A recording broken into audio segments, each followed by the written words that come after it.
Welcome to the Slop Farm. Enjoy the video. In this video, I will show how to make delicious pho step by step. Start by preparing bones, aromatics, and spices for the broth and rinse noodles briefly. Simmer bones gently and skim impurities for clear broth, add charred onion and ginger, and tie spices in cheesecloth.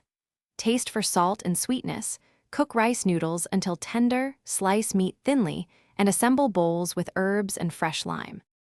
Make a clean, flavorful broth by starting with cold water and blanched bones to remove scum, then roast aromatics before adding them back.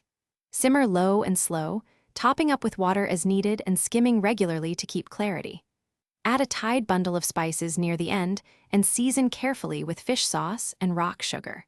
Strain well for a silky broth that carries all the aromatics through the bowl.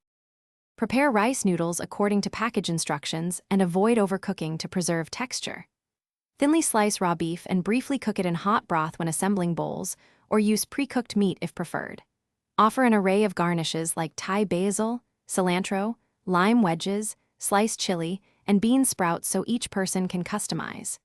Finish with a drizzle of chili oil or hoisin if desired for extra depth and Thanks for watching. Consider subscribing if we helped you today.